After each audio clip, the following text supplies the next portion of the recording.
Bueno, la invitación me fue hecha con la intención de que yo hablara de historia y que, por otra parte, no tengo mucho como hablar de otra cosa. Pero me pareció que podía ser interesante problematizar algunos aspectos de la historia del Uruguay que manejamos corrientemente, porque me parece que sean un poco como por seguras. Y creo además que cuando uno admite que el pasado ha sido de determinada manera, también ve el presente y el futuro de una manera determinada. Y creo que problematizar el pasado es también una forma de ayudarnos a construir el futuro. Entonces, mi idea era un poco trabajar sobre eso. Mi pretensión es hablar una hora y media y de abrir después un espacio para preguntas. Entonces preferiría hablar de corrido y después dejar las preguntas para el final, si no tienen inconveniente, salvo que ocurriera una crisis, si alguien tuviera que hacer una pregunta de esas de vida o muerte. Bueno, en ese caso, si tengo que elegir entre una pregunta de vida o muerte, prefiero la vida, que haga la pregunta, no hay problema. De lo que quería hablar concretamente eran dos cosas. Primero, sobre el lugar que ocupan los partidos políticos en la historia del Uruguay. Y segundo, sobre lo que es la izquierda en la política del Uruguay, en la historia política de este país. Es decir, quisiera problematizar dos temas que normalmente se dan como muy sabidos y muy firmes. Pero para que eso se entienda, me parece que tendríamos que empezar primero hablando sobre la clase de conocimiento que es la historia, para que se entienda un poco de qué manera veo estas cosas. En principio, si bien es cierto que existe todo un mecanismo y una serie de técnicas y de pautas que hacen de la historia una forma de conocimiento verificable, transmisible, es decir, para decirlo de alguna manera sencilla, científico, nunca la historia es 100% científica. Es decir, nunca puede ser un tipo de conocimiento tan admitido como la ley de gravedad o alguna cosa por el estilo. En último término, siempre, digamos, los historiadores tenemos que encontrarnos con el mismo problema, y es que tratamos de reconstruir el pasado ya no existe, por medio de las experiencias que nosotros tenemos, son solo del presente. Y entonces, de alguna manera, tratamos de hacer inteligible el pasado a la luz del presente. El hecho de que en cada generación, digamos, se escriba una nueva historia del Uruguay es la consecuencia de esto, es decir, el presente cambia, y cuando el presente cambia, la visión del pasado va a cambiar, necesariamente.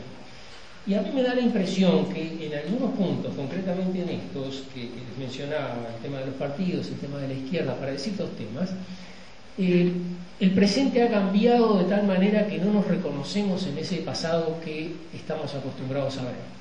Y el hecho de no reconocernos no nos hace pensar que el pasado sea el equivocado, sino que nos hace pensar que los equivocados somos nosotros. Y creo que allí, digamos, hay un tema que tendríamos que discutir un poco. A ver si nos entendemos. En la historia del Uruguay, los partidos ocupan un lugar muy importante, diría más, un lugar central. Ahora, no son los partidos los que ocupan un lugar central, sino dos partidos. La historia del Uruguay es la historia hecha en torno a el diálogo, sea conflictivo, sea concordante, de blancos y colorados. Y según la historia del Uruguay, esos partidos se remontan muy antiguos, muy atrás en el tiempo. Si uno lee, por ejemplo, Raíces coloniales de la Revolución Oriental de 1811 de Piguel de Boto, los partidos ya están prefigurados en la época colonial. Si uno lee, bueno, por supuesto, si uno lee la historia de los partidos políticos, empiezan en 1810. Es decir, no había política y ya había partidos políticos. Eso tendría que resultarnos un poco raro. También tendría que resultarnos un poco raro lo siguiente: esos partidos se denominan a sí mismos de maneras distintas. Me refiero a lo siguiente: siempre los conocimos como partidos tradicionales, pero desde que perdieron la mayoría se llaman partidos fundacionales. Y eso, digamos, creo que es un dato que nos tendría que resonar en el oído. ¿Qué cambió para que el nombre de los partidos cambiara? ¿Por qué son fundacionales? ¿Fundacionales de qué? Estrictamente uno puede decir, esa manera de describir el pasado deriva de un presente determinado, de ese presente que está marcado, para decirlo en trazo grueso, desde la aprobación de la ley de lemas hasta la creación del Frente Amplio. Es decir, una etapa en la cual los dos partidos tradicionales sumaban más del 90% del electorado. Así, permanentemente. Uno mira elección tras elección, podrá ser más, podrá ser menos, pero nunca los partidos no tradicionales sumaron el 10% del electorado hasta 1971.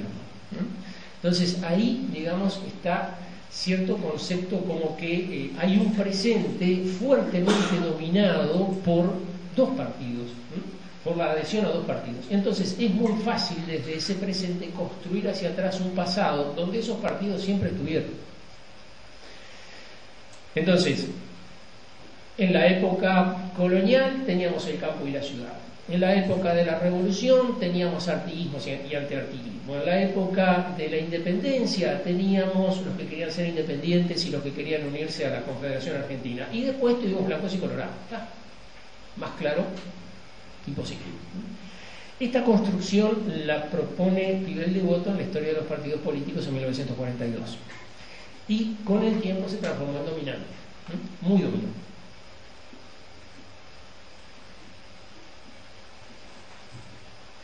Muchas veces desde el Frente Amplio o desde la Unión Cívica o desde el Nuevo Espacio Independiente o lo que sea, de otros partidos, siempre se los ve un poco como que estos partidos están en otro plano, como que están en otra divisional, como que son otra cosa, o por lo menos fueron otra cosa, aunque ya no lo sean. Es interesante ver que muchas veces, ya menos, pero hace un tiempo todavía era visible, que uno sentía esos discursos generados por dirigentes políticos de esos partidos, donde en realidad hablaban de la realidad política como una propiedad. Era perceptible y bastante chocante en el año 2005 cuando hablaban del pasado y del presente, hablaban como que le hubieran prestado el gobierno por 5 años a la mayoría, pero que se lo iban a reclamar enseguida, porque después de todo no era de ellos. Hay una frase que circulaba en los 60 que decía, bueno, en este país somos blancos y colorados y al que no le gusta que se vaya a Cuba o a Rusia. Que era una cosa muy interesante de ver, sobre todo si uno dice, bueno, a ver, el espacio de disidencia política está usufructado solamente por dos partidos y los que no están de acuerdo con ellos se tienen que ir del país. El carácter, digamos, propietarista, patrimonial que estos partidos han tenido durante buena parte de la historia del siglo XX se refleja en esa construcción histórica. Ahora, ¿qué tiene de malo esa construcción histórica? No tiene nada de malo, es decir, describe una realidad, pero describe una realidad del presente, no del pasado. Y yo creo que esa realidad se basa en una serie de malentendidos, en principio. Es decir, siempre se habla de partidos. Ahora, eso no quiere decir que siempre haya habido partidos en el mismo sentido. Cuando uno dice, bueno, el partido de Rivera de un lado y el partido de Oribe del otro, uno, como resultado de la realidad que conoce, que es la del presente, piensa el partido blanco y el partido colorado. Pero el partido de Oribe quiere decir la parte de la sociedad que está del lado de Oribe, y el partido de Rivera quiere decir la parte de la sociedad que está del lado de Rivera. ¿Y qué características tienen esos partidos? Que son absolutamente personalistas. Son simplemente fracciones de la sociedad. ¿Era bueno o era malo los partidos en la primera mitad del siglo XIX? Eran espantosos, porque existían 2 o 3 conceptos productos de aquella realidad que hoy en día nos resultan bastante difíciles de compartir, pero en aquella época eran el sentido común, que era lo siguiente: el gobierno tiene como objetivo el bien común. Entonces, lo que haga la mayoría, lo que beneficia a la mayoría, lo que beneficia a todos, eso es el bien común. Así como piensan todos, así como opinan todos, así como hacen todos. Lo dijo Rousseau, no hay como equivocarse. Ahora, si hay un grupo que quiere algo distinto, ese grupo no puede querer el bien común, porque el bien común ya está hecho. ¿Se entiende? Entonces, esos se apartaban de la sociedad, formaban un sector que lo que buscaba no era el bien común, sino un beneficio personal del dirigente político. Eso era un partido. Y lo peor que se le podía decir a una persona era que actuaba con espíritu de partido. Usted actúa con espíritu de partido en la primera mitad del siglo XIX, quiere decir que usted es un enemigo del bien común. Usted está pensando solo en intereses egoístas. Entonces, siempre que se habla de partidos, se habla de eso. Y si uno mira lo que fue el comportamiento de los partidos políticos en este país durante buena parte del siglo XIX, tiene que compartir la idea. Están permanentemente en revolución. El malestar social es una cosa continua. En alguna instancia, lo que en el siglo XX se dio en llamar la Guerra Grande, pusieron en riesgo la existencia política del país, claramente. Sea porque, digamos, uno mira el ejército de Oribe, está pintado por Blanes en un cuadro interesantísimo en el Museo Blanes, se los recomiendo porque pone en crisis muchas de las ideas que hay sobre los partidos políticos. Oribe y el general La Sala están pasando revista a las tropas, y las tropas están todas vestidas de colorado. Y uno dice, pero ¿de qué lado estaban los colorados y de qué lado estaban los blancos en la Guerra Grande? Y sí, los federales tenían el color colorado, y buena parte de las tropas de Oribe, por lo que pinta Blanes, eran tropas argentinas del Partido Federal. Y por otro lado, ¿cuál era el color que se usaba en Montevideo? Fundamentalmente el celeste, que es el color unitario. Uno dice, acá me cambiaron las cosas. No es que siempre de la batalla de Carpintería surgieron los partidos. Y no es que el partido que usaba el color colorado era el colorado, el partido que usaba el color blanco era el blanco. No engañarse. Simplemente una referencia para llamarles la atención. ¿Cómo surgen el partido blanco y el partido colorado? El color blanco y el color colorado. Según la historia, porque allí hay un dato histórico, el presidente Oribe decide que los partidarios del gobierno, cuando se produce el levantamiento de Rivera en 1836, deben usar un distintivo, escarapela o divisa de color blanco con el lema Defensores de las Leyes. Y dice Andrés Lamas que Rivera decidió que sus partidarios utilizarían una divisa de color celeste, el otro color de la bandera, con el lema Defensores de la Constitución. Pero como se desteñía, decidieron cortar un pedazo del forro del poncho y con eso hacerse una divisa colorada. Conoce la historia, ¿no? La han sentido. Lo dice Andrés Lamas en Las agresiones de Rosas a la República Oriental del Uruguay. Piensen un minuto. Cambien la realidad. Vamos al presente y vamos a plantearlo de la siguiente manera. Imagínense la barra de un equipo de fútbol que tiene como colores el celeste y el blanco. Y dice, no, estos colores se desteñen, así que vamos a cambiar de color y vamos a ponerle amarillo y negro. No puede ocurrir. No puede ocurrir. Hay otro elemento más que llama la atención y que despierta sospecha. ¿Cómo es eso de que cortaron el forro del poncho y por eso tienen divisa colorada? ¿Tenían uniforme? ¿Todos los ponchos eran iguales? Es decir, esa historia no se soporta con nada. Puede ser, digamos, que en la batalla de Carpintería hayan peleado las tropas de Oribe con divisa blanca. Dudo que la divisa de los soldados de Rivera fuera colorada por las razones que dice Andrés Lamas, sería por otras. Pero, digamos, eso es un poco la historia fundacional de los partidos políticos. Piensen que además Andrés Lamas, en este libro Las agresiones de Rosas a la República Oriental del Uruguay, que lo publicó allá por 1846, lo describía como un libro de combate lleno de cosas inciertas, llenos de errores, que después la investigación se encargará, pero ahora lo que necesitamos es un libro para luchar contra Rosas, etcétera, etcétera. Es decir, no tiene la intención de decir la verdad, lo confiesa desde el primer momento, ¿no? Está haciendo otra cosa. Entonces, en ese contexto, digamos, la historia que se maneja normalmente en el siglo XIX empieza allí y construye una línea recta sin ningún problema hasta el presente.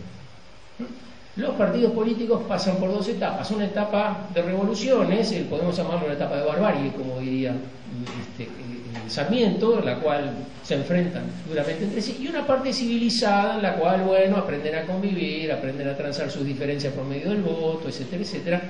Y entonces, digamos, el pasaje de la civilización, de la barbarie a la civilización, se transforma un poco en la parábola, una metáfora del perfeccionamiento social de los uruguayos.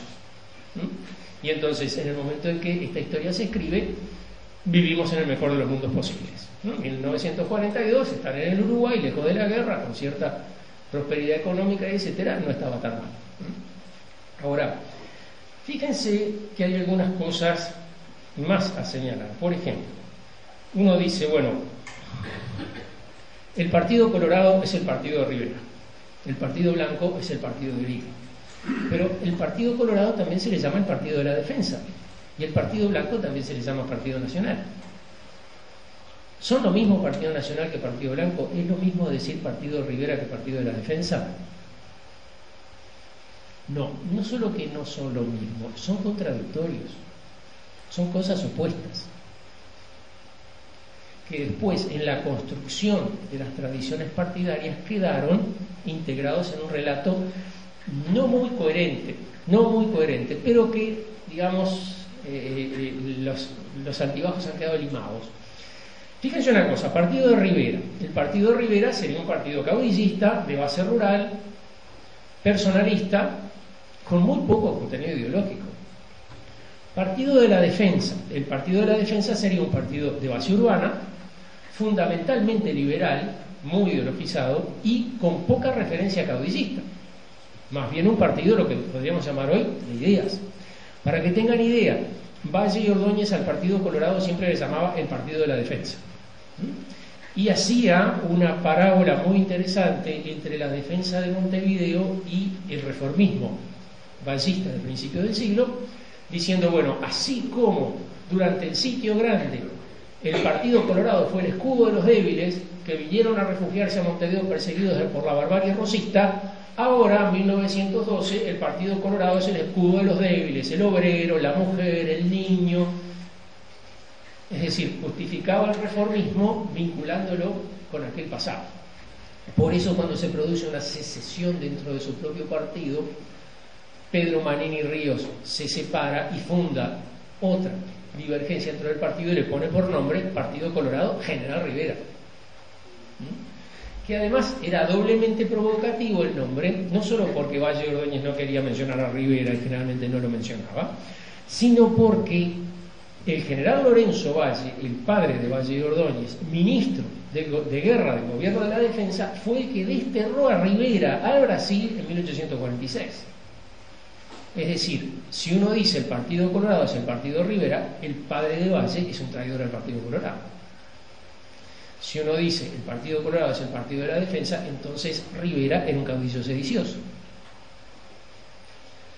Sin embargo, digamos, uno mira la lectura que se hace de los partidos, este conflicto desaparece. Más grave es el conflicto dentro del Partido Blanco. Oribe pasa por fundador del Partido Blanco. ¿El Partido Blanco y el Partido Nacional es la misma cosa? No. El Partido Nacional surge con la fusión durante los años 50 del siglo XIX. Después del Sitio Grande, terminada la guerra, etcétera, cuando viene la política de fusión, surge la idea de fundar un gran partido. La idea la tuvo Rivera, mire qué increíble. La idea se la comunica Rivera a Uribe allá por 1846, le propone una alianza y le dice, dejemos estos partidos, formemos el gran partido nacional que solo tenga como divisa los colores de la bandera nacional. Pero en 1856 aparece, se elige presidente a Gabriel Pereira, y Gabriel Pereira es el creador del Partido Nacional. Es decir, Gabriel Pereira, que estuvo en la defensa, que tiene antecedentes colorados, forma el Partido Nacional y hace como decía Rivera, y como decía el sentido común de la época, darle por divisa los colores de la bandera. Ahora, ese Partido Nacional va a haberse desalojado del gobierno con la revolución de Venancio Flores. Para los colorados, para el grupo irreductible de colorados, digamos, la barra brava del partido.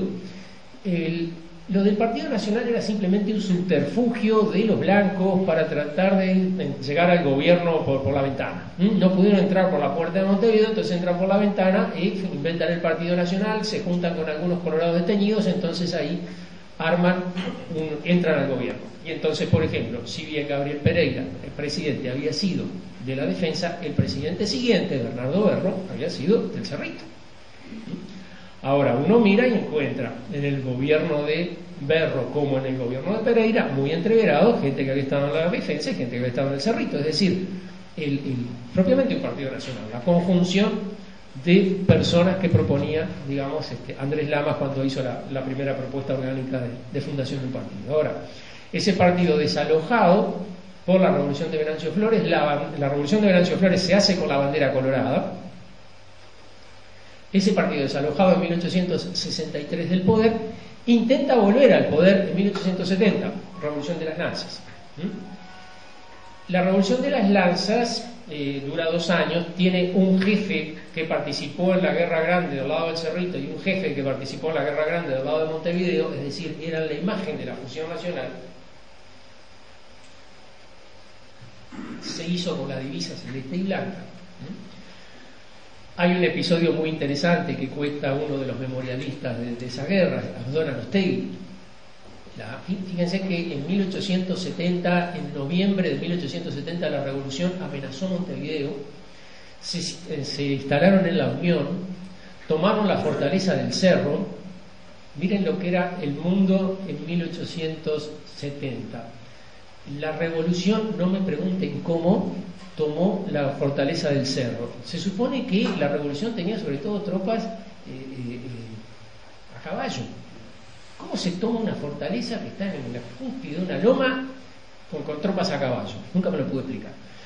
Pero en la mañana, cuando sale el sol, ¿qué ven los montevideanos? Que los llena de alarma. La fortaleza del Cerro con la bandera uruguaya. ¿Qué otra bandera va a estar en la fortaleza del Cerro que no sea la bandera uruguaya? La bandera colorada, que era la que estaba tradicionalmente. La fortaleza del Cerro tomada por la bandera uruguaya quería decir los revolucionarios tomaron la fortaleza, porque los revolucionarios peleaban con la bandera uruguaya y el ejército nacional con la bandera colorada. Es decir, el punto es, la realidad es bastante más compleja de lo que nos cuentan normalmente los libros. Y hay un detalle muy interesante que cuenta Abdón Arostegui. Estaba el ejército revolucionario instalado en la Unión, donde está a la altura de 8 de octubre y La Rañaga, por allí habían puesto la batería de avanzada, ser para el lado de Montevideo, y alguien le había puesto a la batería General Manuel Oribe. Y uno de los jóvenes que había salido de Montevideo, muy respetado, se presenta ante el general Anacleto Medina y le dice: si no se retira el nombre de esa batería, yo me retiro de la revolución. ¿Y qué se hizo? Se retiró el nombre de la batería. Es decir, Oribe no era una persona bien vista ni siquiera en el ejército revolucionario. Había gente que había peleado con Oribe, sí, lo seguía admirando, y había gente que no había peleado con Oribe para nada y no tenía ningún interés en aliarse con Oribe. Por lo tanto, en aliar eso con Oribe. Por lo tanto, en ese momento, digamos, uno puede decir, bueno, acá hay un conflicto entre la tradición blanca y la tradición nacionalista. Y esa revolución, recordarán, se tranza por medio del Acuerdo de Paz de abril de 1872, por el cual se le entregan 4 jefaturas a los revolucionarios. Generalmente se dice, se le entregan 4 jefaturas a los revolucionarios, es decir, se le entregan 4 jefaturas a los blancos. Es decir, que en ese momento surge la coparticipación política, porque hay representantes, gobernantes blancos y gobernantes colorados. ¿Pero qué es el Partido Blanco? ¿Existe el Partido Blanco en 1872? Darle 4 jefaturas políticas a 4 jefes que participaron en la revolución, ¿significa darle representación a otro partido? Si no hay ninguna instancia de coordinación que tenga ese partido. No existe un directorio, no existe una carta orgánica, no existe un programa de principio, no existe un plan, no existe ni siquiera forma de coordinarse las 4 jefaturas.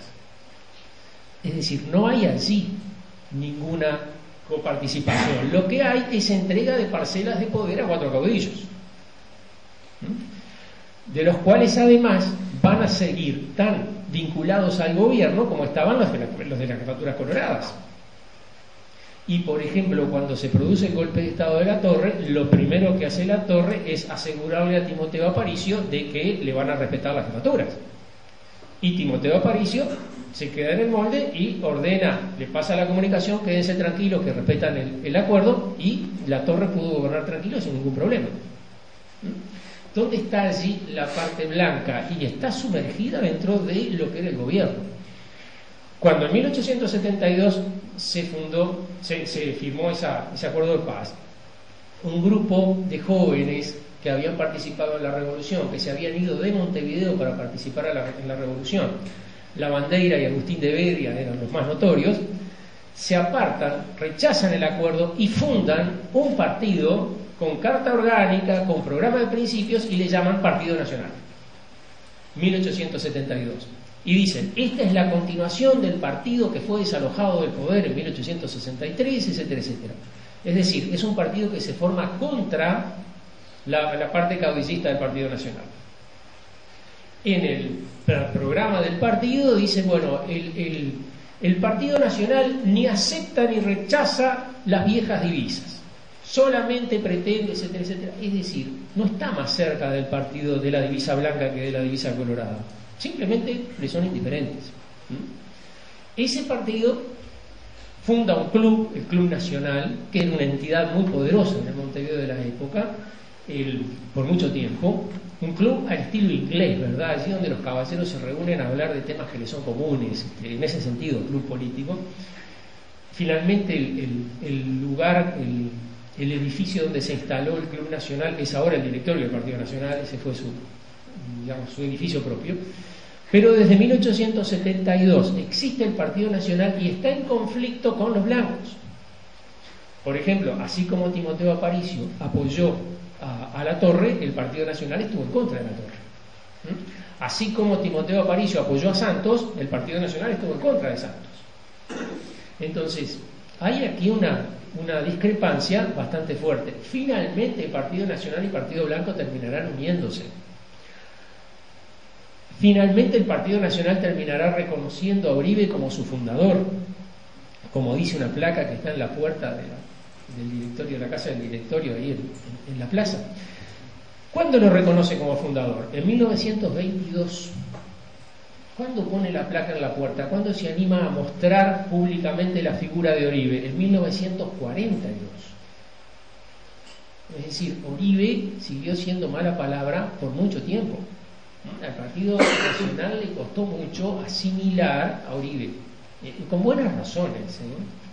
Es difícil asimilar, digamos, a un partido que se llama Nacional la figura de un caudillo que actuó durante buena parte de su actuación a las órdenes de un gobierno extranjero y se proclamaba presidente de la República.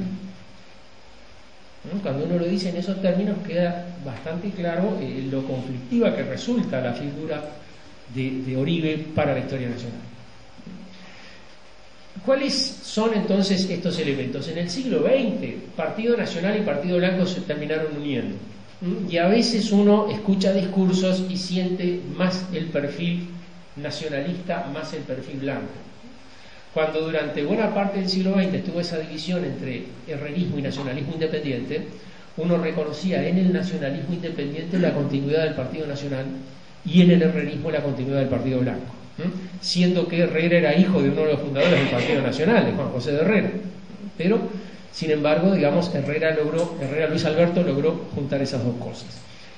Finalmente los dos sectores se unieron en 1958 y desde entonces, digamos, ha habido un solo Partido Nacional con sus discrepancias internas, pero hoy mismo uno reconoce dos discursos distintos dentro del Partido Nacional: el discurso Larrañaga y el discurso Lacalle. El discurso Lacalle es mucho más visceral, mucho más guerrero, mucho más opositor, y el discurso Larrañaga mucho más dialoguista, mucho más consensualista, más, digamos, en una línea más Partido Nacional, más clásica. Dentro del Partido Colorado, digamos, durante mucho tiempo el Partido Colorado quedó, digamos, controlado por el vallismo.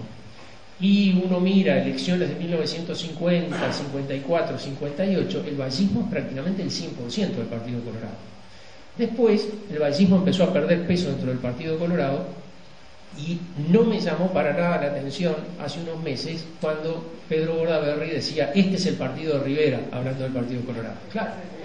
Es decir, sigue una vieja tradición, es leal a una vieja tradición. No me lo imagino a Pedro Bordaberry reconociendo al Partido Colorado como partido de la defensa. No me imagino, va en contra de lo que sería su identidad política.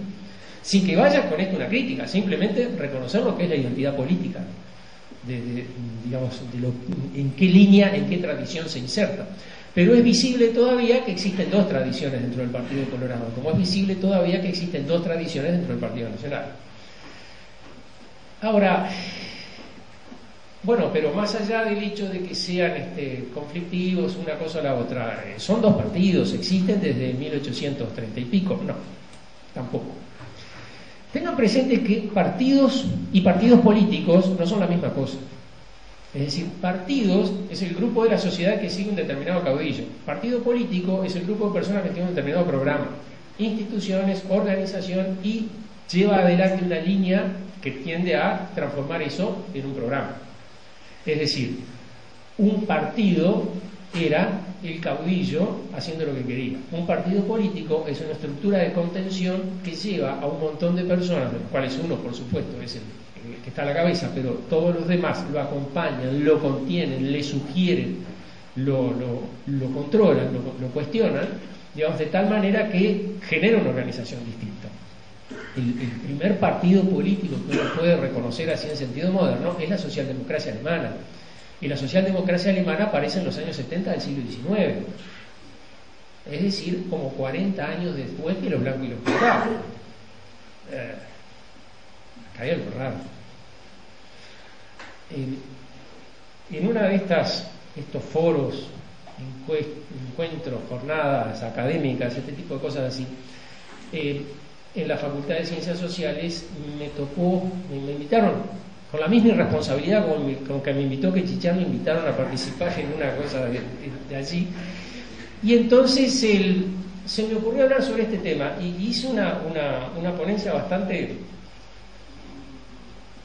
y al final era bastante irónica, con el título Los partidos más antiguos del mundo, hablando hasta qué punto podía decirse que el Partido Blanco y el Partido Colorado eran los partidos más antiguos del mundo. Bueno, es absurdo, no pueden haberlo sido. Y además uno los ve formarse. El directorio del Partido Nacional apareció en la década del 90 del siglo XIX. El Comité Ejecutivo Nacional del Partido Colorado apareció después de 1897. Entonces, ¿cómo se puede decir que existen antes? ¿Qué era ser colorado? ¿Qué era ser blanco? Antes de que exista una institución que te organice y te instale como integrante de ese partido.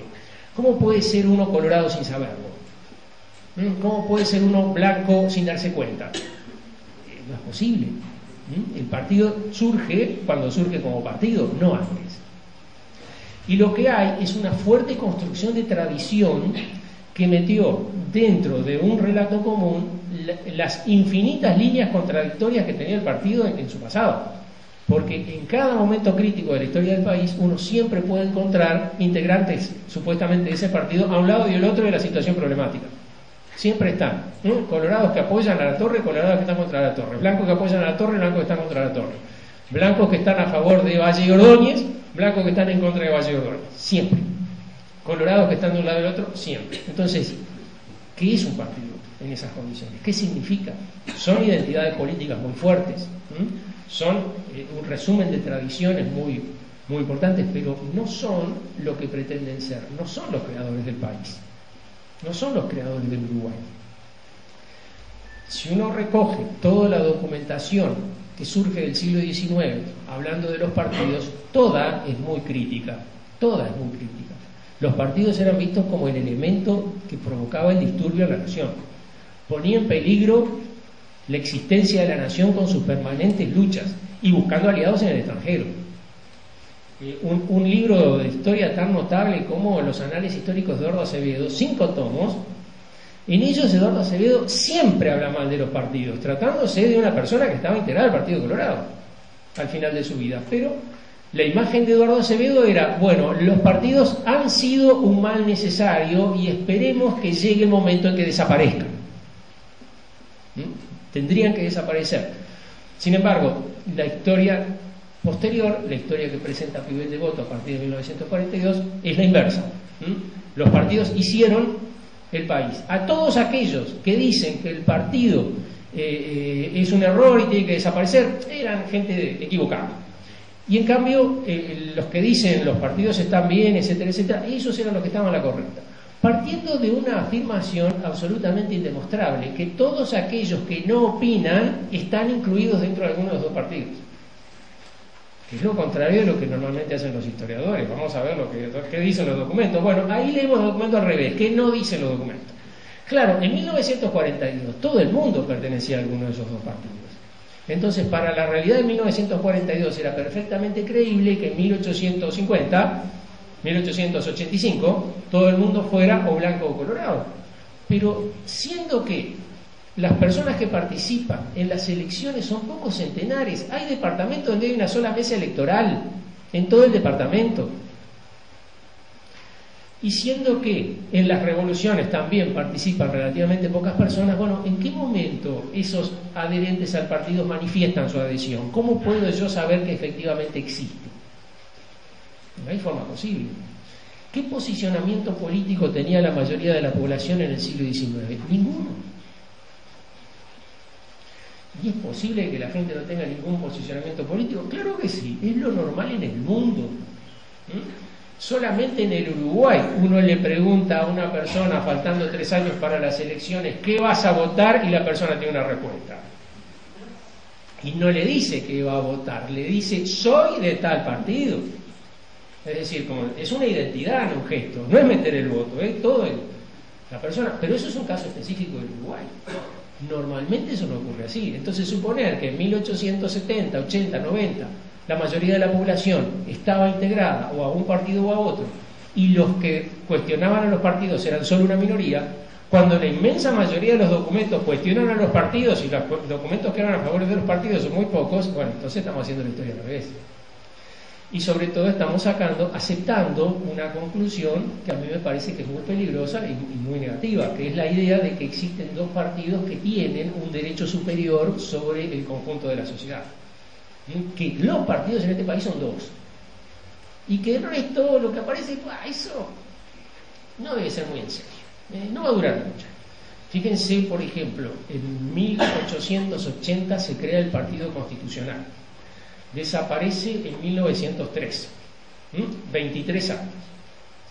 Un partido que duró poco tiempo. Perfecto. ¿Cuánto demoró el Frente Amplio en llegar a conquistar la Intendencia de Montevideo? Casi 20 años. Y nadie imaginaba en 1989 que el Frente Amplio era un partido nuevo. Ya tenía una generación corriendo. Entonces, si un partido de 20 años es un partido nuevo, ¿cuánto tienen que medir los partidos? ¿Cuánto dura un partido político en el mundo normalmente? Y duran 30, 40 años, cuando mucho. ¿Dónde está el gaullismo que dominó en Francia en la década del 60? Desapareció hace décadas. ¿Qué pasa con la Unión Cívica Radical en la Argentina? Y bueno, está en el final. Es decir, se acaba.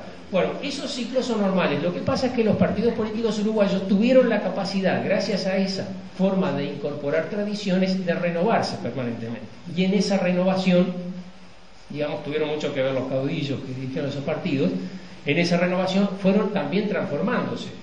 No es lo mismo el Partido Colorado de Jorge que el Partido Colorado de Luis, y el de Luis no es el mismo que el de José, pero, digamos, imaginariamente continuaban siendo el mismo partido. Bueno, esa capacidad de renovación terminó, y hace muchos años que ya no la tiene. Entonces ahí se plantea un problema que es el siguiente: tenemos que seguir viendo la historia del Uruguay como la historia de dos partidos políticos, cuando la evidencia del presente nos muestra que no puede haber habido dos partidos políticos que controlaran toda la historia del Uruguay. Es decir, allí hay una cuestión que uno dice, bueno, tal vez por mucho tiempo hemos admitido como cierta algo que merece bastante cuestionamiento.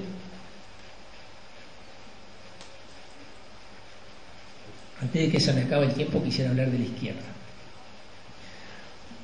La izquierda es un concepto bastante complicado. Es decir, es un concepto que es hasta divertido. ¿Cuándo surgió la izquierda? Bueno, surgió con la Revolución Francesa. Y allí los que se sentaban a la derecha, que se sentaban a la izquierda, los revolucionarios, los absolutistas, no. Eso es como la historia de Andrés Lama de la divisa colorada. Tal vez haya sido así, pero por ejemplo, algunos de ustedes habrán leído el 18 Brumario de Luis Bonaparte de Marx. Allí Marx describe una revolución de 1848 al 50 con el lenguaje muy similar a como si fuera la Revolución Francesa. Entonces habla de los montañeses, habla de la convención, habla de la constituyente, compara a Luis Napoleón con Napoleón Bonaparte y en ningún momento habla de la izquierda. En ningún momento menciona la palabra izquierda. Ni ninguno de sus sinónimos. Es decir, en 1848 la expresión izquierda en Francia prácticamente no se usaba. Se va a empezar a usar, evidentemente, durante el periodo del Segundo Imperio, ahí con Napoleón III. Siempre toco acá y apago, pero ya lo aprendí. Tengo que ponernos en los bolsillos. En la época de Napoleón III, allí empieza a utilizarse la expresión izquierda aparentemente para definir a los republicanos. La izquierda eran los republicanos en aquella época. Gradualmente en Francia, en el lenguaje político francés, en la segunda mitad del siglo XIX, esa expresión se empieza a usar. Y empieza a difundirse por el mundo, por Europa, muy lentamente a comienzos del siglo XX. Recuerden el desprecio con el que Lenin maneja la expresión en aquella obrita que se llama el izquierdismo, enfermedad infantil del comunismo. O la enfermedad infantil del izquierdismo en el comunismo, cosas así. La izquierda era una especie de patología política. Nadie quería ser de izquierda. ¿Quiénes eran la izquierda? La izquierda eran estos frívolos que saben hablar de revolución y no saben ni de lo que están hablando, socialistas revisionistas, marxistas maximalistas y despistados varios, que no conocen dónde está verdaderamente el punto de la línea política. El Partido Comunista jamás se iba a definir de izquierda después de que Lenin publicó eso. Y efectivamente no lo usó. En la década del 20, del 30, se empieza a utilizar el concepto izquierda por oposición a derecha, pero la derecha es el fascismo. Y la izquierda, si el que habla es un liberal, la izquierda son los bolcheviques. Si el que habla es un bolchevique, la izquierda son esos liberales radicales que pretenden engañar al pueblo haciéndole creer dónde está la revolución. No sé si me explico. Es decir, nadie asume como propio el concepto izquierda. Recién a fines de los años 30 empiezan a aparecer los que identifican la izquierda con antifascismo. Y a medida que se va corriendo la línea de los frentes populares y se van creando frentes populares en varios lados que unifican un conjunto de corrientes políticas diversas en la línea del antifascismo, bueno, a eso se les empieza a llamar izquierda. Ahora, eso no duró mucho. Después que termina la Segunda Guerra Mundial, desaparece el fascismo, por lo tanto desaparece la derecha tal como se la reconocía, aparece la Guerra Fría, se divide el bloque de los aliados, entonces ya quedamos de nuevo en la misma situación de fragmentación que antes. El Partido Comunista acusa de izquierdistas a los otros, al fascismo por ejemplo, y desde los partidos liberales se habla de los dos extremos, la izquierda y la derecha, el fascismo y el comunismo. Entonces la expresión izquierda siempre es una expresión que no la quieren tener. Por otro lado uno dice, bueno, ¿y qué significa izquierda? Bueno, izquierda son dos cosas en realidad. Izquierda es el posicionamiento político, digamos, si uno arma un arco de posiciones políticas donde las que conservan, las que tratan de fortalecer la situación presente en un extremo y las que tratan de cambiarlo más en el otro extremo, bueno, los que están en el otro extremo sería la izquierda. O bien, si uno dice, bueno, ¿qué es la izquierda? Y la izquierda es un repertorio de propuestas. Algo de eso es lo que surge del opúsculo de Lenin cuando cuestiona a los izquierdistas, porque justamente las propuestas que los izquierdistas tienen son más o menos las mismas que proponían los bolcheviques, solo que con un matiz diferente, de diferencia. Entonces, cuando uno habla de izquierda, está hablando en realidad de dos cosas: una posición y un conjunto un repertorio de propuestas. ¿Cuándo aparece la izquierda? Y bueno, la izquierda aparece, acá estoy hablando del Uruguay, a comienzos de los años 60. Es decir, la izquierda tiene unos 50 años. ¿Qué era la izquierda en los años 60? Y en principio es la gente que coincide en estas dos posiciones: estar en contra de la política económica del gobierno blanco y estar a favor de la Revolución Cubana. Y fíjese que estamos a comienzos de los años 60, es decir, Fidel Castro todavía no se ha definido como socialista. El discurso de Fidel de que es marxista-leninista es de diciembre del 61. Y acá ya entonces estaba empezando a circular. Incluso hay muy interesante un cambio de lenguaje en el Partido Comunista. En tiempos de Eugenio Gómez, el Partido Comunista llamaba izquierda a todo lo que no era el Partido Comunista y le podía molestar. Por ejemplo, el vallismo, por ejemplo, algunos sectores del Partido Nacional. Nunca al Partido Socialista, por ejemplo. Nunca lo metía. El Partido Socialista le llamaba izquierda al Partido Comunista por las razones que se explicaban. Ahora, en 1955 se produce ese cambio tan fuerte en el Partido Comunista Uruguayo, asume el grupo de Ronde Arizmendi, etcétera, etcétera, y le envían al Partido Socialista dos cartas proponiéndoles una alianza política. Bueno, y está el Frente de Izquierda, el Partido Comunista, el Partido Socialista contra todos los que se vengan. No, el Partido Comunista le llama a eso Frente Democrático de Liberación Nacional. Fíjense que la palabra izquierda no está. Y vuelven a plantearle la misma invitación más adelante y vuelven a llamarse de la misma manera Frente Democrático de Liberación Nacional, es decir, la profundización de la situación política y el comienzo de un cambio a nivel económico, porque digamos la liberación nacional tenía que ver con el antiimperialismo, etcétera, etcétera, pero nada de izquierda. Recién allá por el año 60, 61, mirando la colección de la revista Estudios, uno encuentra un artículo de Jaime Pérez donde habla de la necesidad de la unión de las izquierdas. Y entonces de allí va a salir, bueno, lo que después va a ser el Fidel, ¿no? Es decir, Frente Izquierda de Liberación. Fíjense que la palabra democrático salió y en cambio entró la palabra izquierda. Bueno, allí está la izquierda. En los años 60 la izquierda coincide, digamos, en ese carácter que es un posicionamiento político, está en un lugar del arco, en un lugar extremo del arco, y por otro lado tiene un repertorio de propuestas. Un repertorio de propuestas que se va haciendo cada vez más compartible, más legítimo, más prestigioso. Tanto que al final digo 1971, prácticamente está en el discurso de todos los partidos políticos. ¿Quién propuso un proyecto de reforma agraria en el Parlamento en el Uruguay por última vez? Ferreira Lunate en 1964. ¿Quién propuso un proyecto de nacionalización de la banca en el Parlamento uruguayo por última vez? Maneco Flores Mora en octubre del 70. Y Maneco Flores Mora no era comunista, jamás hubiera integrado al Frente Amplio. Entonces, ¿qué es lo que ocurre? Que muchas de las cosas, muchos de los contenidos políticos que nosotros identificamos con la izquierda, vamos a los años 60 y son comunes. Jorge Valle habla de que lo importante no es una reforma agraria, sino una reforma urbana. Pacheco Areco se jacta de ser el presidente que repartió más tierra y que confiscó más latifundios. Está en el discurso de todos. Ahora, en ese arco tan fuerte, ¿qué lugar ocupa el Frente Amplio? ¿El Frente Amplio está en el extremo izquierdo del espectro? No, para nada, no puede estarlo.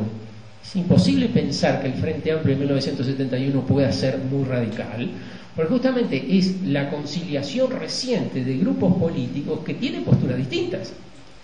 Es decir, el Frente Amplio no puede ser muy radical porque incluye al PDC. Y el PDC, por ejemplo, es contrario a la desaparición de la propiedad privada. No puede ser demasiado radical porque incluye al grupo de Rodríguez Camuso, que es derecha. En cualquier escala política uno mira el discurso de Rodríguez Camuso y es de derecha. Es antiimperialista, está en contra del gobierno, se integra al Frente Amplio. Es decir, con todo eso hay que armar un programa político. Ese programa político no puede ser muy radical. No es el más radical en las elecciones de 1971. Hay sectores que están a la izquierda del Frente Amplio. Y el Frente Amplio tampoco se presenta como un frente de izquierda. El frente de izquierda era el Fidel. El Frente Amplio se propone como un frente de fuerzas progresistas de oposición. Fíjense el prestigio que tenía la palabra progresista.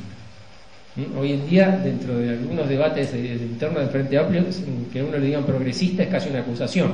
Pero en 1971, progresista era equivalente de izquierda, pero digamos un poco más amortiguado.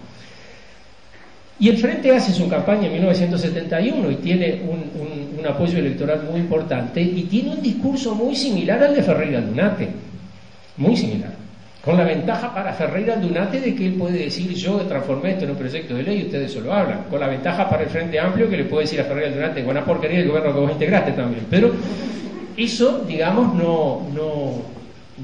no cambiaba lo esencial. La idea de que el Frente Amplio era muy radical cuando surgió no es una idea que uno pueda ratificar mirando los documentos de la época. No pagar la deuda externa, ¿eso dice el Frente Amplio en 1971? No, dice impulsar una renegociación. La reforma agraria que propone el Frente Amplio es muy parecida a la que propone Ferreira Aldunate. Bueno, le hicieron los mismos técnicos. La de Ferreira Aldunate lo hizo el equipo que estaba en la CIDE, y al del Frente Amplio lo hizo el mismo equipo cuando estaba en el Frente Amplio. Recuerden que el secretario de la Comisión Agropecuaria de la CIDE se llamaba Danilo Astori, se sigue llamando igual.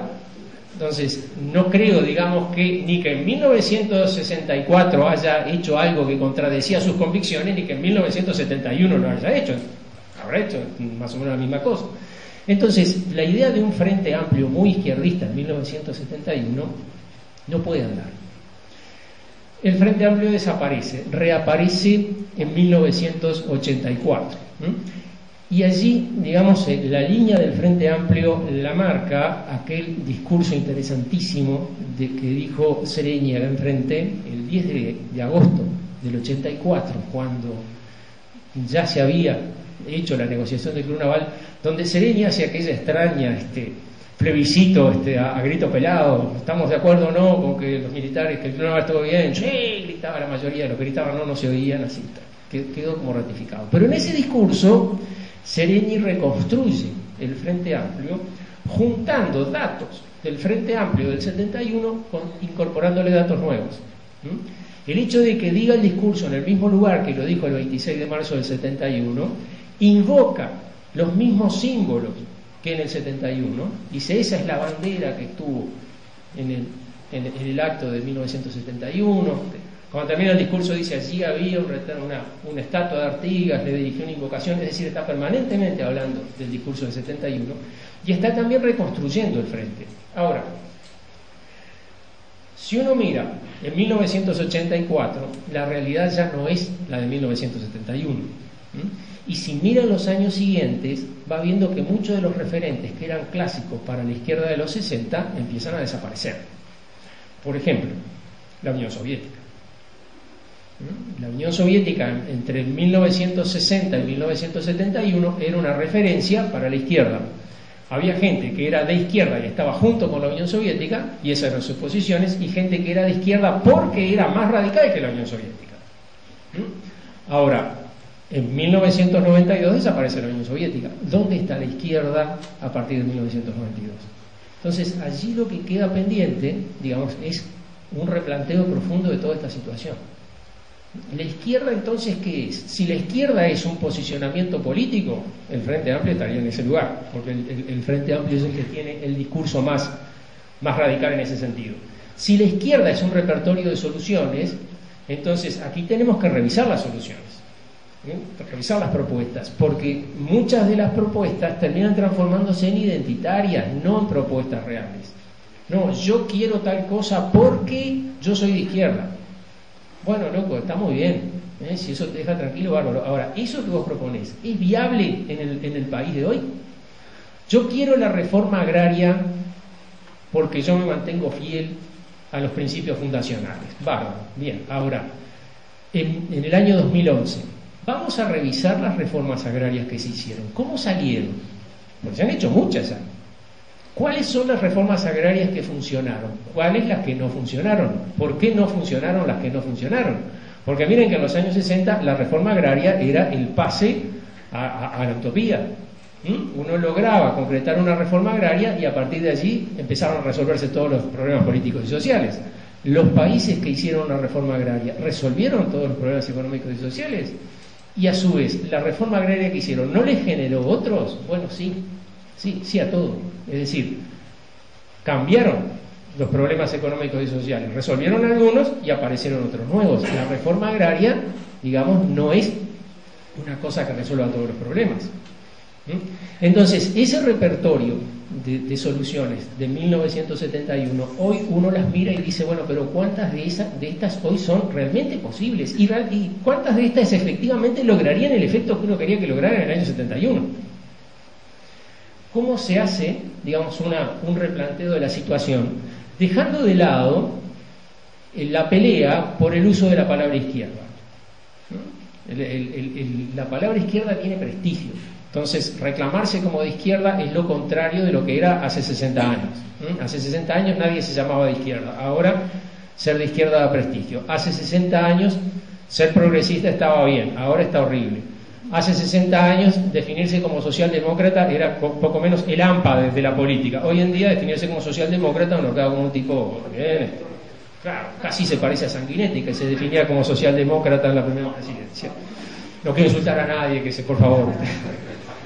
Ahora, es decir, todo eso tiene que replantear, digamos, las cosas de nuevo. El mundo cambió, el mundo es otro. No es lo mismo ahora que antes. Y bueno, ya estamos sobre el final y no quería seguir más con esto. Puedo seguir, me divierte mucho. No vine aquí a divertirme, tampoco vine a sufrir, pero espero que ustedes tampoco sufran. Pero ese tipo de conceptos que nos resultan identitarios, los partidos fundacionales, la izquierda, la clase media, hay que hacer un gobierno que beneficie a la clase media. ¿Alguno de ustedes no está en la clase media? Levante la mano aquel que no integra la clase media. Yo no sé, que no integre la clase media, que vaya a la clase que quiera, pero que no sea la clase media. Nadie ha levantado la mano. Allá hay una persona de la clase baja. No, yo no tengo ningún parámetro, simplemente cómo te identificas tú. En los años 60, el Instituto de Ciencias Sociales de la Facultad de Derecho, que después se transformó en el Instituto de Sociología de la facultad, hizo una encuesta sobre clases sociales. En los años 60 la sociología estaba muy preocupada por el tema de las clases sociales porque había que descubrir dónde estaba la oposición principal de clases que desencadenaría la revolución, ¿no? Entonces allí se hace una encuesta. Entonces se hizo una encuesta, de autoidentificación, que también tenía otros datos objetivos. Bueno, tiene heladera, tiene automóvil, tiene licuadora, tiene, en fin. Y después le presentaba una escalerita de 8 escalones, creo, 9 escalones. Decía, bueno, aquí usted, ¿dónde se ubicaría? Todo el mundo se ubicaba entre el escalón 4 y el escalón 7. Todo el mundo. Hacían la encuesta en Carrasco, hacían la encuesta allá en la cuenca de Casaballe, todos se ponían allí. Y no crea que en Carrasco se ponía más bien por el lugar 7 y que en la cuenca del Casaballe por el lugar 4. No, para nada. Había gente que en la cuenca del Casaballe estaba más en la clase media que la gente que estaba en Carrasco. ¿Qué nos indica eso? Eso nos indica que la clase media es la identidad uruguaya. ¿El uruguayo qué es? Es un tipo de clase media. Entonces, hacer una política que beneficie a la clase media o que desarrolle a la clase media es imposible, porque no existe una política que beneficie a todos. Siempre a alguno le va a tocar. Pero nosotros siempre pensamos, yo soy de la clase media. Entonces, cuando alguien dice, esa política que se propone es contraria a la clase media, uno inmediatamente piensa, me va a perjudicar porque yo soy de la clase media. Y eso no va a permitir. Pero creo que también habría que repensar un poco el concepto clase media. El concepto clase media lo inventó Luis Valle y le dio todo el prestigio que tenía que tener. La clase media es la que da estabilidad política, la que promueve el desarrollo económico, la que impulsa el desarrollo social, etcétera, etcétera. Digamos, habló todo bien de la clase media. Hasta ese momento la clase media, cuando se la mencionaba, era como la izquierda, era para criticarla. Y de allí en adelante todos los uruguayos nos gusta considerarnos de clase media, de izquierda y en algún partido tradicional. Esas cosas ya se acabaron. El Uruguay es otro. Los partidos tradicionales ya no tienen la mayoría del electorado. La clase media es una construcción social no existe objetivamente ninguna clase, no existe objetivamente, hay que construirlas a todas. Y además, digamos, el concepto izquierda es un concepto que está también en tránsito. Bueno, eso simplemente le quería proponer. Si tienen alguna pregunta para hacer, este es un buen momento para hacerlo. Yo hablé la hora y pico que dije que iba a hablar.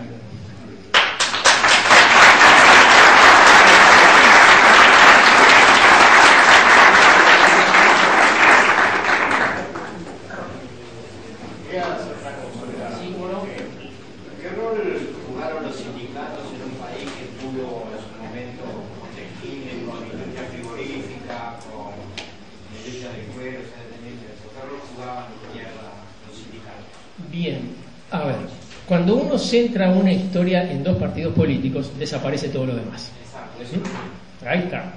Entonces uno dice, bueno, ¿qué rol jugaron los sindicatos? ¿Qué rol jugaron los sectores sociales menos grandes? ¿Qué rol jugaron los otros partidos políticos? ¿Qué rol jugaron segmentos sociales como la mujer, como las minorías étnicas, los inmigrantes? Nada de eso existe. Ahora, contestando directamente a tu pregunta, yo creo que en realidad la historia de este país la construye la gente corriente, con sus actividades corrientes, dentro de las cuales están los sindicatos. Los sindicatos tienen una historia complicada.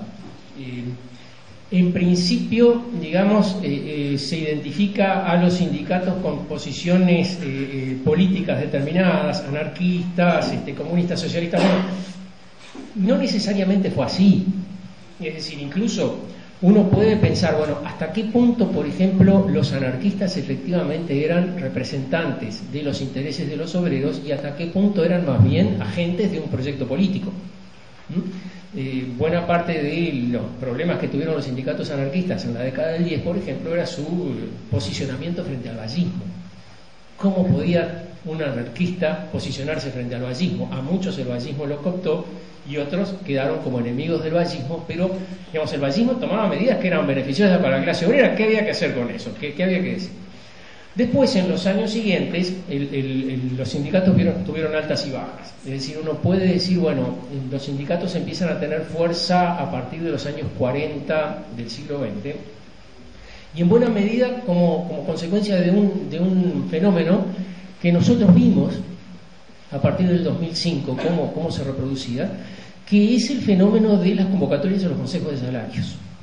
Es decir, en buena medida la ley de consejos de salarios es una ley que genera sindicatos y promueve agremiación.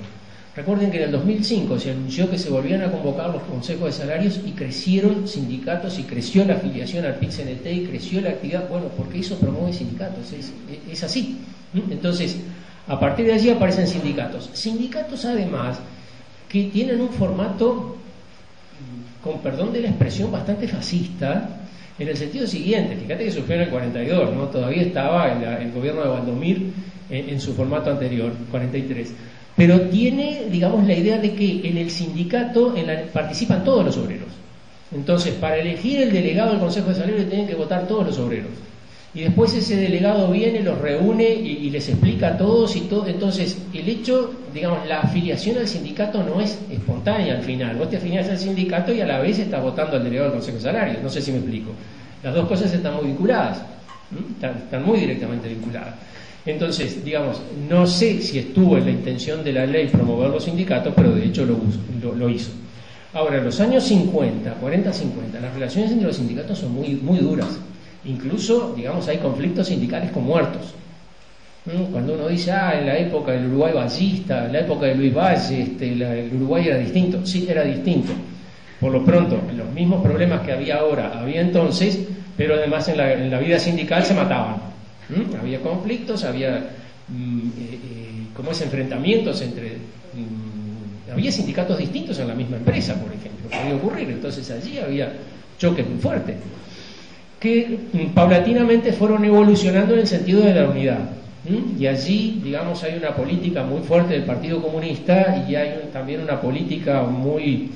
un cambio de línea de los sindicatos anarquistas, que no querían saber de nada con eso, pero gradualmente se fueron incorporando, también de los sindicatos donde predominaban los socialistas, etcétera, y toda esa movilización de los años 60 que tiene, digamos, una base muy fuerte sindical. De allí sale la CNT. Y la CNT es un interesante experimento de coexistencia de sectores comunistas con no comunistas. Es decir, ¿qué va a pasar si se forma un sindicato, una central sindical donde estén los comunistas? Respuesta: los comunistas te van a querer comer vivo.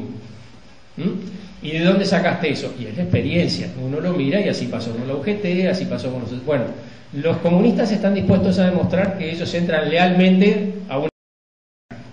Y entonces aceptan, por ejemplo, que el presidente de la central no sea comunista, que un vicepresidente sea comunista, que cualquier sindicato tenga derecho de veto, votando simplemente en contra, veta la resolución, cosa que además fueron aceptadas por todos porque les daban garantías a todos. Bueno, vos mirás esto y decís, bueno, pero este es el Frente Amplio, porque justamente la importancia que tiene la central sindical, si uno lo mira políticamente, es cómo sirvió como de escuela para la formación del Frente Amplio. Fue, digamos, el banco de prueba. Ahora, si uno mira otra cosa, la CNT se funda entre 1964 y 1966. La convención originaria es la del 64, en el 62 se aprueban los estatutos. En el 65 se reúne el Congreso del Pueblo, y el Congreso del Pueblo elabora un plan de soluciones a la crisis. Y entonces uno dice, bueno, un sindicato centralizado con un plan de soluciones a la crisis ya no es un movimiento sindical, es un partido político. Entonces, digamos, el movimiento sindical en buena medida se aproxima, digamos, a lo que sería un partido político. Tiene ya por esencia, digamos, esa característica. Y además, cuando se forma el Frente Amplio, la base del programa del Frente Amplio es ese plan de soluciones a la crisis, como había sido la base del programa del Fidel también. Es decir, si uno dice, y yo lo decía hace un rato, las soluciones de izquierda empiezan a tener prestigio en la sociedad, en buena medida se deben a eso.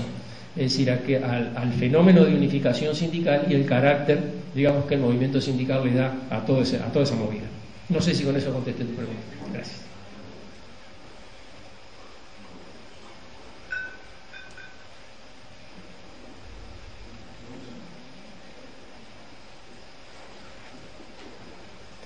Qué bien, veo que he sido tan persuasivo y tan convincente, o bien a esta altura del partido los que se están despertando están tomando conciencia de que hay algo. Alguno de los dos que no me los puede ocurrir.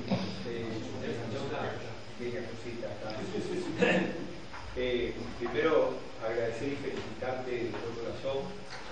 Y queda demostrado algo que tú has escrito en tu trabajo, en este libro de la lucha por el pasado, que es la importancia que tiene en la lucha política, en la lucha ideológica, la memoria histórica, la recuperación de la verdad histórica.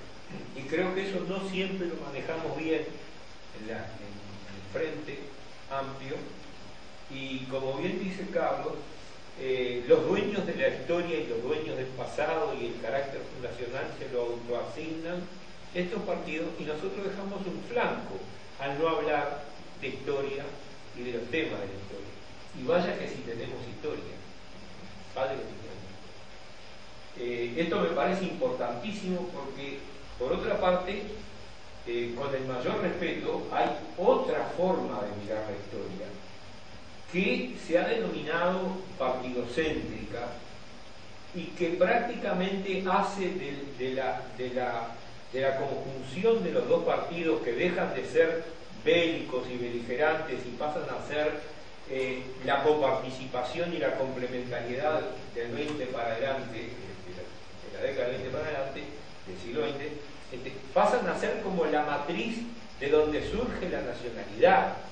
Y todo esto tiene un trasfondo que, en definitiva, no acarrea nada de agua para fundamentar la viabilidad histórica y la legitimidad de la existencia del Frente Amplio. O sea, es lo que decía Carlos, estos son unos muchachos que aparecieron ahora, pero es en términos de medicina una patología, una anomalía, o en términos de la sociología famosa de Parsons, una disfuncionalidad, algo que hay que corregir como un mecanismo que se desvió y después lo tenemos que alcanzar. En algún momento va a pasar, se les va a pasar, o no sé qué.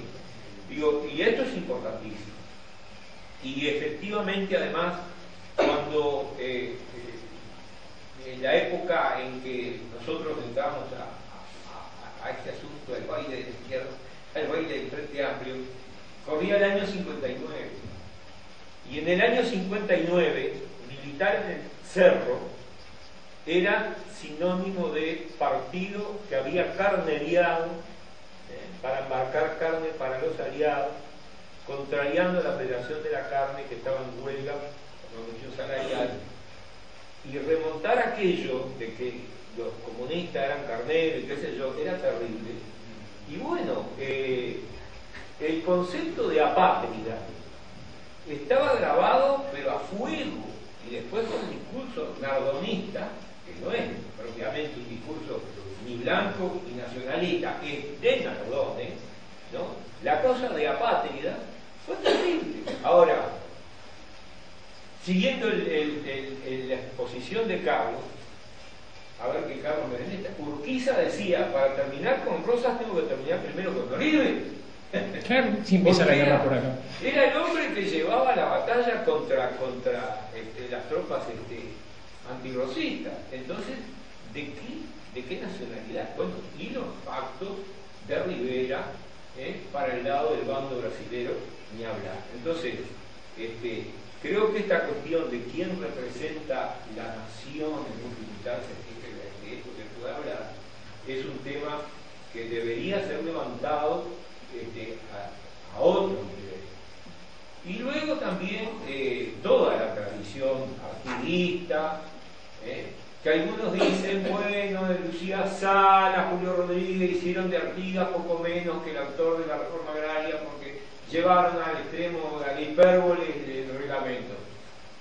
Un momento, yo creo que esa investigación dio lugar a ver qué era el proyecto de tierra de Artigas, que no se mencionaba nunca, porque entre otras cosas, y otra vez espero que se me desmienta, Valle no lo podía ver Artigas, Don Valle Rodríguez no lo podía ver, creo que tampoco podía ver a José Pedro Varela, no lo podía ver ni en foto.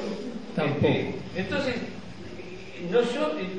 el Frente supera con los claroscuros a Artigas, a Varela, a tantos otros, y hace una síntesis de lo que fue en distintos momentos todos los aportes a la construcción de una identidad y de esto que es el Uruguay de hoy. Del mismo modo que no podemos decir el Uruguay es producto de la diplomacia inglesa a seca, ¿no? Alguien me dijo, oye, fíjate que dice que el obelisco está entre Canning y Ponsonby. ¿No? Qué casualidad que las calles laterales, el ministro del Foreign Office y el hombre que estaba en Río Janeiro pactando con los porteños. Sí, pero no es tan sencillo, porque si no salimos de la idea de que somos un accidente diplomático y la autodenigración y la pérdida de autoestima nos lleva a mirarnos como el paisito, este país, no, nuestro país, que con toda la vicisitud. Entonces yo creo que para redondear, felicito de todo corazón a Carlos y digo, por favor, no quiero monopolizar, pregunten, porque esto hay que incorporarlo ahora, ya, cuando hay gente que está diciendo que violamos la Constitución y tantas otras exageraciones y es abrupto realmente. Retomando un poco las cosas que tú decís, sí, efectivamente Valle Ordóñez odiaba a Artigas porque lo consideraba el fundador del Partido Federal, es decir, Artigas era el generador de rosas, y odiaba a Varela porque Varela había colaborado con una dictadura terrible y le parecía espantoso que a los niños se les enseñara, se pusiera como ejemplo esa traición cívica como era Varela. Es decir, esos tres Josés que nosotros juntamos en la historia no se juntaban para nada. Fíjense que en 1911, centenario de la Batalla de las Piedras, exactamente 100 años, Valle Ordóñez era presidente. Yo no logré encontrar que se registrara la presencia de Valle Ordóñez en ninguno de los actos que se realizaron en 1911. Que se inauguró el Monumento de las Piedras, que se hicieron una serie de conferencias acá en Montevideo, que hubo un acto muy importante en el Teatro Solís. El presidente de la República no parece haber estado en ninguno, porque justamente su rechazo a Artigas era radical. Dos cositas respecto a esto. Primero, el tema de la nación que tú decís, el tema de la nación dentro del Frente Amplio me parece que tiene un problema muy serio y es como que un carácter culposo. Es decir, caramba, si hablamos mucho de la nación nos transformamos en nacionalistas y el nacionalismo es muy malo. Entonces uno dice, bueno, Uruguay, el presidente de la República del Uruguay tomó una decisión y eso trajo como consecuencia que el Uruguay debió enfrentar un juicio internacional. Y eso es terrible, eso muestra el absurdo, nos enfrentamos con hermanos, etcétera, etcétera. Ahora, es exactamente lo mismo que hizo la Philip Morris. ¿Qué pensamos con la Philip Morris? ¿Tiene razón la Philip Morris?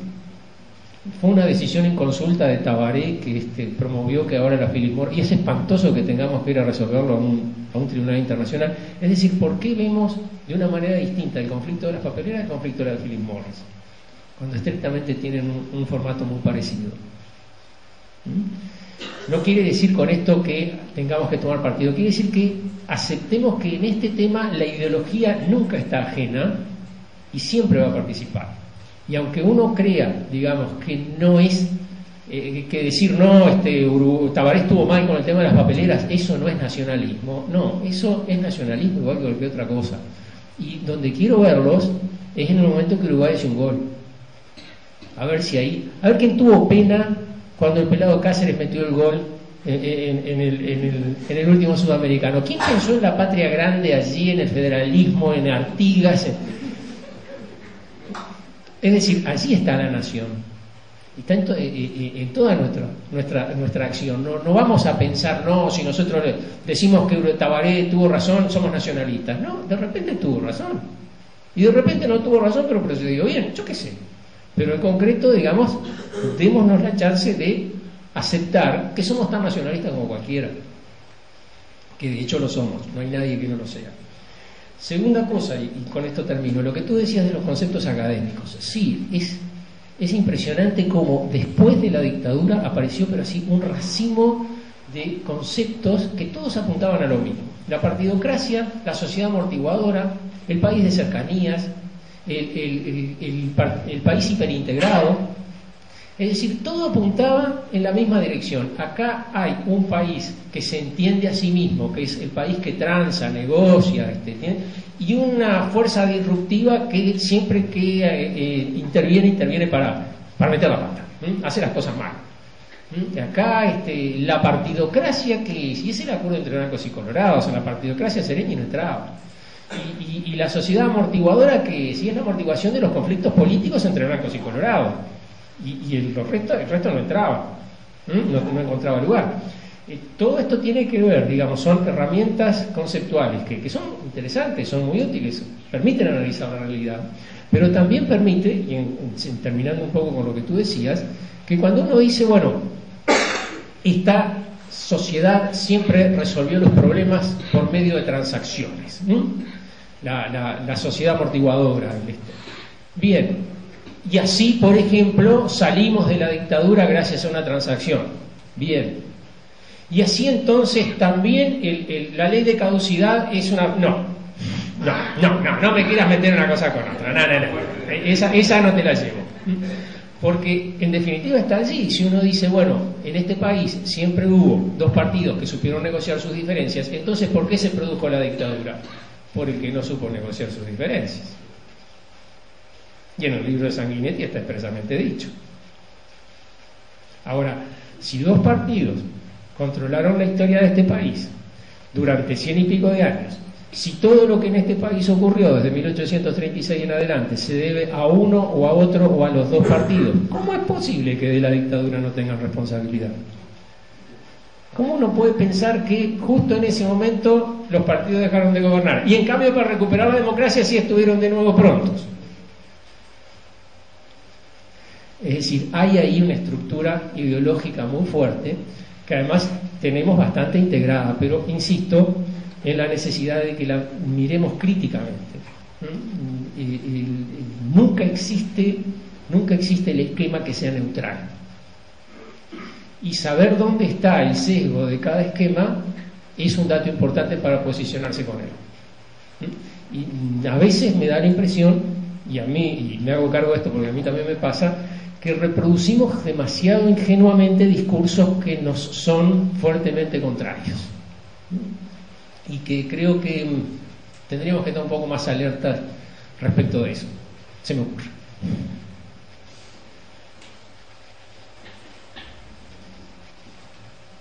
¿No hay más preguntas? Aprovechen, no hay todos los días para que yo te diga.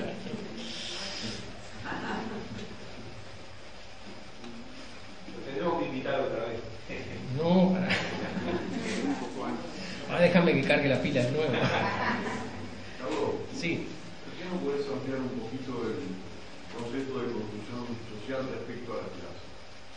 Porque acá algunos perdieron la identidad. No, admitimos que todos somos de clase media, ahí estamos bárbaros. A ver, la sociedad, la realidad social es muy variada y es muy confusa, y no hay dos situaciones iguales en la sociedad, pero tampoco uno puede creer que el margen de situaciones sea tan diferente como para incluir a todas las personas. Es decir, necesariamente tiene que haber agrupamientos. Ahora, por ejemplo, para que tengan idea, Valle y Ordóñez no aceptaba la existencia de clases sociales. Valle y Ordóñez miraba a los individuos, no a las clases sociales. El concepto de lucha de clases para Valle y Ordóñez era imposible, porque las clases sociales no existían. Y cuando, por ejemplo, dentro del vallismo había mucha gente que provenía del anarquismo y de sectores marxistas, de repente allá en la Convención Colorada del Royal alguien decía, no, porque los burgueses son unos explotadores. Valle y Ordóñez paraba la mano y decía, no, hay hombres buenos en todos lados, habrá burgueses buenos y habrá burgueses explotadores. Si uno mira con concepto de lucha de clases la política vallista, se encuentra con una gran confusión, porque en algunos conflictos Valle está a favor de los obreros y en otros está en contra. Uno dice, bueno, pero no es que Valle está a favor de los obreros, no, Valle tiene como principio el concepto de justicia. ¿Se acuerdan de aquella frase, justicia para todos, para nosotros, nuestros adversarios, etcétera, etcétera? Bueno, la justicia es lo que está. La justicia es un concepto filosófico muy elaborado, no es, digamos así, una cosa de instinto, es demasiado compleja, no me voy a meter ahora. Se enseñaba en la Facultad de Derecho, por eso la mayoría de los abogados colorados, vallistas, pasaron por allí. Ahora, la construcción de una clase social es una tarea que no se da espontáneamente. El hecho de que, por ejemplo, se haga un discurso que unifique los asalariados, todos dentro de un mismo grupo social, dentro de una misma entidad, dentro de una central sindical, y defina 3 o 4 líneas de acción que son comunes para todos los asalariados, bueno, eso contribuye a construir una clase social. Ahora, hay que hacerlo. Tampoco pasa con las clases dirigentes, es decir, también en las clases dirigentes uno tiene tendencia a mirarlas como un bloque, pero tienen conflictos fuertes entre ellos, y a veces uno siente el griterío, es decir, a veces se siente la Cámara de Comercio y la Cámara de Industria peleándose a brazo partido sobre el tema de los derechos, si tienen que entrar o no tienen que entrar. Es decir, no es una cosa tan simple. Cuando Marx habla en El Capital de las clases sociales, en el Manifiesto Comunista, por ejemplo, que lo dice claramente, habla de 2 clases sociales, la burguesía y el proletariado, y hace toda una historia donde siempre las clases sociales estuvieron enfrentadas unas contra otras. Pero vuelvo al 18 Brumario de Luis Bonaparte, cuando tiene que describir una sociedad concreta, Marx habla de 9 clases sociales, incluyendo una que solo menciona ahí, que es el lumpenproletariado. ¿En qué parte del Manifiesto Comunista mencionó el lumpenproletariado? En ninguna. Es decir, en la realidad concreta, cuando hay que analizar una realidad, bueno, allí la simplificación de 2 clases se te complica, y allí empiezas a encontrar una diversidad muy grande. Y esa diversidad es lo que uno tiene que tomar en cuenta en el momento de querer analizar la realidad. No la sociedad como debería ser, sino la sociedad como efectivamente es. Si querés operar sobre una sociedad, bueno, mírala como es. Y esa es la parte complicada. Con respecto a la clase media, el concepto clase media era un concepto muy devaluado después en los años 20, 30, sobre todo cuando se veía al fascismo y al comunismo como las únicas 2 opciones revolucionarias y la democracia como el sistema destinado a desaparecer. Esa era la imagen de los años 30. La clase media era la que estaba allí, que no era ni una cosa ni la otra. Clase media era esa que no era ni chicha ni limonada, que estaba ahí, y que incluso, digamos, surgió la expresión la mesocracia. La mesocracia hoy lo identificamos como poder de la clase media, pero en su origen quería decir poder de los mediocres, que no es el mismo concepto. Y allí, digamos, el concepto de clase media jugaba un poco como igual que el concepto izquierda, es decir, la clase media eran los otros, izquierda nunca somos nosotros. Ahora, cuando Luis Valleverres es presidente de la República, allí se dan dos factores. Primero, empieza como la construcción mundial de la clase media, se empieza a ver como que la clase media, empiezan a aparecer estudios sobre la clase media, que hasta ese momento se la veía como la clase ociosa, Thorsten Veblen, toda esa gente, bueno, empieza a verse como la clase media como un elemento estabilizador de la sociedad. Y Luis Valle lo agarra al vuelo y lo utiliza permanentemente. La clase media es lo mejor que tiene la sociedad. Pero a la vez Perón también lo está usando en la Argentina, Getúlio Vargas lo está usando en Brasil, Ibáñez lo está usando en Chile. Y uno dice, bueno, ¿pero qué tienen en común estas cuatro sociedades para que se puedan decir todas que son de clase media? No, tienen de común un dirigente que, digamos, estructuraba verbalmente, organizaba la sociedad de esa manera. Ahora, si uno mira y dice, bueno, la clase media, concretamente, ¿qué es? Bueno, no responde a ningún indicador objetivo. Y si uno va al indicador subjetivo, a decir, bueno, ¿cómo se considera cada uno? Bueno, todos somos de clase media. Entonces, ¿en qué medida, digamos, no habría también que trabajar un poco en el sentido de desmitificar la clase media y construir un poco la idea? Fíjense además una cosa, yo creía que la clase media había desaparecido. Yo creía que no que la gente hubiera desaparecido, sino que, digamos, el traje de clase media había quedado colgado en el desván de la historia ya en algún ropero, porque durante la época de la dictadura y durante los gobiernos siguientes de la clase media ni se habló. ¿Cuándo resurge la clase media? Cuando apareció el IRPF. Y ahí descubrimos que era contrario a la clase media. Es decir, en ese caso el tema de la clase media fue una construcción verbal polémica para contrarrestar una medida política. Ahora, es muy fuerte, es muy difícil argumentar contra la clase media. Es muy difícil decir, bueno, la clase media no es tan importante, vamos a dejar de lado a la clase media. Nuestro partido, para decís eso, se te bata la gente que está sentada escuchándote, se pierde. Entonces, digamos, trabajar sobre el concepto de clase media, elaborarlo un poquito más, creo que sería interesante para saber, bueno, a qué queremos referirnos cuando hablamos de clase media y sobre todo aclarar bien a qué no queremos referirnos, qué cosa no lo es. Una clase social que integre a todos los habitantes de un país o al 95% de los habitantes de un país, no, eso no es una clase social, no puede ser, no puede existir eso. Pero si hay un país donde el 95% de la población se dice pertenecer a esa clase social, entonces es un aspecto identitario de esa sociedad y no un aspecto real. Es un poco eso, no sé si esto responde a tu pregunta, pero sí es claro, digamos, que cuando uno opera sobre una realidad, también opera verbalmente sobre la realidad. Y cuando uno describe algo, a la vez que lo describe, lo está creando. Es decir, si yo digo, bueno, esta es una situación que tiene tales y tales y cuales aspectos, está metiendo todos los datos de la realidad en esos cuatro cajones. Alguien puede decir, no, no es así, tiene estos y estos otros aspectos. ¿Cuál es la mejor? Y aquella que te permite operar de la manera más eficaz sobre esa sociedad. ¿Querías decir alguna cosa? Sí, no, eso que estás diciendo que tiene que ver un poco con el tema del relato, la importancia de que cada generación, cada contexto histórico determinado tenga su propio relato y construya su propio relato. Y pensaba, mientras hablabas, de que la clase media de alguna manera es una construcción de un relato, ¿sí?, que representa el ideal de lo que todos debemos ser dentro de una democracia representativa, donde todos tengamos acceso a determinados servicios, que podamos consumir determinados productos, que podamos gozar de determinados beneficios. Entonces todos somos clase media. Creo que es un ideal más que una constatación, y que forma parte del relato de la sociedad actual de los años 50 para acá. Sí, es real. Lo que tú decís es lo que, digamos, yo me refería cuando uno dice identitario.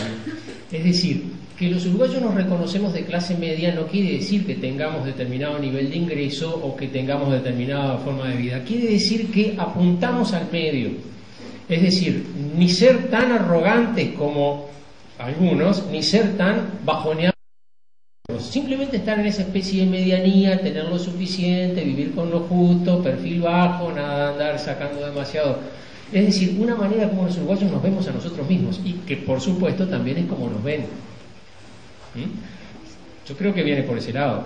Es decir, nosotros somos humildes, somos modestos, no somos arrogantes, no somos como, y ahí empieza la comparación. No quiero decir como quién es porque queda feo, pero veo que todos pensaron en algún modelo antagónico. Claro que eso es la construcción identitaria. La clase media funciona allí, no funciona en la vida social corriente. No tendría que funcionar.